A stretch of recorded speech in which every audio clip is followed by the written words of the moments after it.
A'udzu billahi minasyaitonir rajim. Tarahum ruk'an sujada yabtaghuna fadlan minallahi wa ridwana. Assalamualaikum warahmatullahi wabarakatuh. Yang berikutnya dari kajian ikhlas ini, ada yang melandasi seseorang itu ikhlas. Supaya bisa ikhlas, apa yang menjadikan sandaran kita? Yang pertama, ada bentuk kecintaan kita kepada Allah. Mahabbatullah. Surat Ali Imran 31. A'udzu billahi minasyaitonir rajim. Qul in kuntum tuhibbunallah fattabi'uni yuhibbukumullah wa yaghfir lakum dzunubakum. Wallahu ghafurur rahim. Katakan, jika engkau benar-benar mencintai Allah, fattabi'uni, maka ikuti aku, kata Nabi. Jadi seolah-olah Nabi mengatakan fattabi'uni, ikuti aku. Oh, berarti Quran ini campuran dengan ucapan Muhammad dong. Fattabi'uni, ikuti aku, kata Nabi Muhammad. Quran berarti campuran, firman Allah iya, ucapan Muhammad iya. Bukan, Nabi itu diperintahkan oleh Allah firmannya seperti itu, agar Nabi menyampaikan firman Allah, buktinya seperti itu. Itu dari Allah semua. Jika Allah berfirman, jika engkau mencintai Allah, Allah berfirman, Muhammad sampaikan, fattabi'uni, ikuti aku. Itu Allah yang berfirman, Nabi yang menyampaikan, gitu maksudnya. Yuhibbukumullah wa yaghfir lakum dzunubakum. Maka Allah akan mencintaimu dan Allah akan mengampuni dosa-dosamu. Jadi yang pertama, landasan ikhlas itu cinta kepada Allah, lalu diwujudkan dengan cinta kepada Rasulullah. Bentuknya apa? Mengikuti sunnahnya. Yang kedua, bersyukur. Bersyukur kepada Allah. Ya, orang itu kalau tidak ketemu syukur, susah Pak untuk ikhlas. Susah. Mas wayai akeh utange, belum dapat duite, lalu ada dari pengurus pembangunan minta sumbangan. Susah Pak. Susah. Walaqad karramna bani Adam wa hamalnahum fil barri wal bahr wa razaqnahum minat thayyibat wa faddalnahum ala katsirin mimman khalaqna tafdila.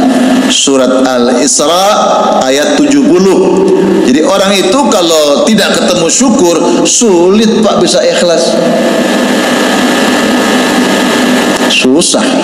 Maka kalau orang itu banyak bersyukur, maka apapun yang dia lakukan, maka amalan tersebut akan dilandaskan kepada bentuk kesyukuran kepada Allah Subhanahu wa ta'ala. Untuk bisa bersyukur itu tentu ada metodologi. Ya, apa caranya supaya bisa bersyukur?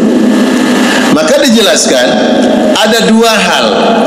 Ada berkaitan dengan urusan dunia, ada berkaitan dengan urusan akhirat.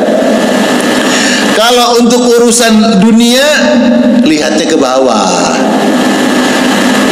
Lihatnya ke bawah.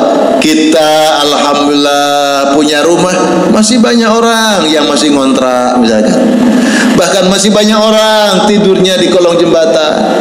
Kita bersyukur sudah punya rumah, walaupun masih nyicil misalkan. Kita masih diberi sehat, lengkap panca inderanya, ke masjid masih berjalan kaki, alhamdulillah. Orang-orang kemarin kakinya sudah hilang satu, bahkan ada terlahir tidak punya kaki. Urusan dunia lihat ke bawah. Jadi kita bisa mensyukuri nikmat Allah begitu besar, insyaallah. Mungkin kita bentuk ketawakalannya dalam rangka syukur itu kalah sama cecak kira-kira ya.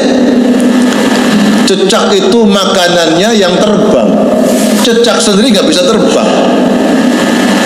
Sementara dia berada hanya di dinding-dinding rumah.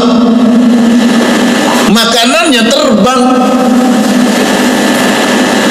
Jadi itu susah. Tapi kan belum ada berita menyatakan telah kelaparan ribuan cecak gitu kan, nggak pernah ada. Masya Allah. Semua makhluk hidup dijamin rezekinya oleh Allah Subhanahu Wa Taala. Maka itu cara bersyukur pertama, urusan dunia lihat ke bawah. Ila man dunahu fid dunya. Kemudian untuk urusan akhirat lihat ke atas. Ila man fauqahu fid din atau fil akhirah.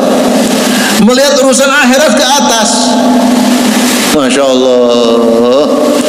Orang itu padahal ya rumahnya kecil, dia pun serabutan, tapi tiap tahun tidak pernah ketinggalan, selalu kurban, dan hewan yang dikurbankan selalu yang baik. Dia rumahnya jauh, tapi bisa nyampe ke masjid, ikut sholat berjamaah, ikut kajian majelis. Masa saya yang rumahnya dekat tidak pernah nyampe ke masjid? Jadi urusan akhirat lihatnya ke atas. Masya Allah.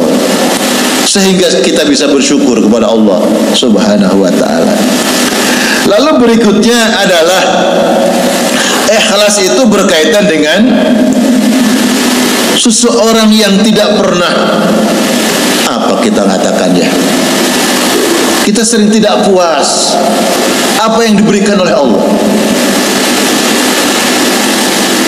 Bahasa sininya apa ya? Bahasa Sundanya Rasulullah.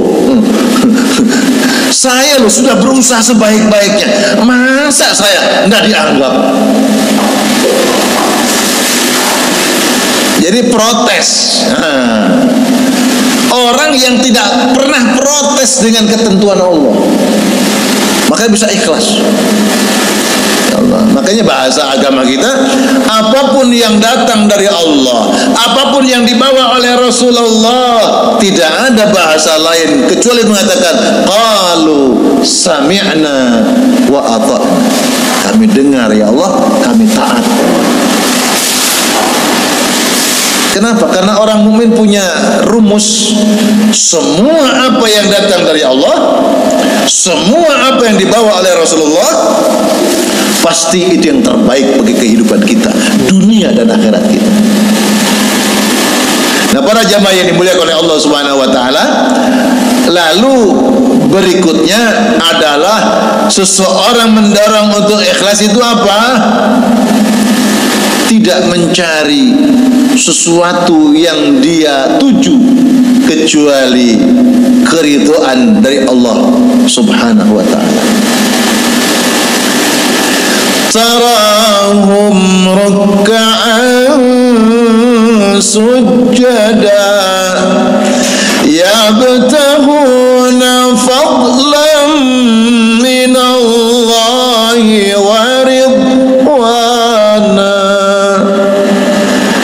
Dia melakukan amal ibadahnya, ruku sujudnya, yang dia cari adalah karunia dan keridhaan daripada Allah Subhanahu Wa Taala. Itu orang yang ikhlas itu ridha Allah. Itu penting, Pak. Kita ibadah, lakukan amal lillah, lillah. Tetapi memang kan gini, Pak. Mulanya ikhlas, kehidupan belum berakhir, Pak. Lalu ikhlas, pertengahan ikhlas, di penghujung ikhlas, husnul khatimah. Ikhlas, di pertengahan ikhlas, di akhir tidak ikhlas. Jadi kita ini berproses untuk menjaga keikhlasan itu perlu diperjuangkan terus-menerus. Di awal kita amal ikhlas, tapi lalu keikhlasan di amal itu justru dirusak oleh perjalanan hidupnya sendiri. Yang kemudian amalan ikhlas di awal tadi tergerus nilai-nilainya, bahkan habis pahalanya. Para jamaah yang dimuliakan oleh Allah, lanjut bahwa orang yang ikhlas itu berarti amalan ibadah, ya, amalan perbuatan hati yang tidak dicemari oleh sifat-sifat tercela, oleh sifat-sifat syirik. Ini kategori awal ikhlas itu. Pertama, tidak riya, pamer. Tidak riya atau pamer. Bukan berarti pamer itu ditampakkan atau tidak ditampakkan. Karena pamer itu sama. Semua sifat riya atau pamer ini hati, Pak. Hati. Hati ini bisa jadi dia pamer karena menampakkan amal, atau dia merasa pamer riya karena menyembunyikan amal. Sing bener amal itu ya aku, orang ditampak-tampak no. Itu juga riya. Jadi riya itu adalah hati yang lurus saja. Ikhlas itu hati yang lurus saja. Ditampakkan atau tidak ditampakkan, tidak pernah merubah tujuan ibadahnya karena Allah Subhanahu wa ta'ala. Silakan. Makanya dalam bahasa infak, zakat, sedekah, jika engkau tampakkan amal ibadahmu, jika kau tampakkan sedekahmu, itu amat baik bagimu. Dan jika engkau menyembunyikan sedekahmu, itu pun sangat baik bagimu. Ditampakkan baik, disembunyikan pun baik. Kenapa? Karena orang yang sudah tertanam nilai keikhlasan dalam hati, tujuan amalannya semata-mata untuk menggapai keridhaan dari Allah. Itu. Jadi jangan takut menampakkan amal jadi riya nanti. Yang penting toto hatinya agar amal ibadahnya itu diniatkan semata-mata tujuannya adalah untuk Allah Subhanahu wa ta'ala. Sum'ah. Sum'ah itu dikata sami'ah, pendengaran. Jadi kalau riya itu mata, jadi supaya kelihatan. Kalau sum'ah pendengaran. Jadi kalau dipuji seneng dia. Jadi kalau nggak dipuji senep, gitu kan? Kalau dipuji tambah rajin dia, nggak dipuji hilang dia, gitu kan? Nah, itu namanya sum'ah. Ujub, nah, ujub tepuk dada, membanggakan diri. Sebenarnya kategori ini bisa jadi tadi riya itu pamer yang ditampakkan oleh mata. Tapi mungkin orang itu selamat dari sifat riya, tapi tidak selamat dari sifat ujub.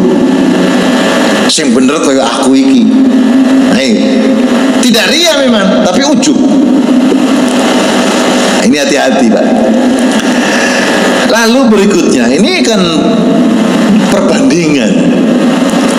Seneng dipuji, ada orang ini aku nggak butuh pujian, itu bagus, tapi benci dicela.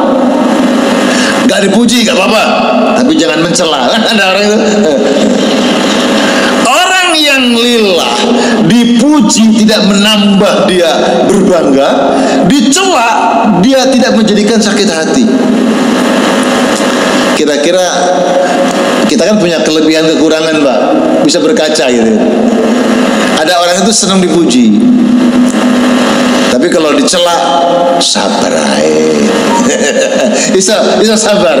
Tapi ada orang ya, nggak dipuji nggak apa-apa, tapi dicela ojo sampai ya, mengecilkan saya, awas. Nah, ya, itu berarti orang yang tidak sanggup dalam celaan. Itu sama dua hal itu. Senang dipuji, benci dicela. Orang ikhlas itu dipuji terserah awakmu, mencela ya terserah awakmu. Sak kuatmu, sak karep-karepmu, aku gak pengaruh. Dalam artian tidak ada rasa yang menyebabkan dengan celaan itu sakit hati, dengan pujian itu lalu bertambah membumbung tinggi perasaannya. Tidak. Kenapa? Karena dia punya kesadaran bahwa tujuan ibadah itu hanya karena Allah. Cukup pujian dari Allah, cukup dia merasakan apa yang dievaluasi dalam kehidupan ini bisa mengantarkan dia lebih dekat kepada Allah Subhanahu wa taala.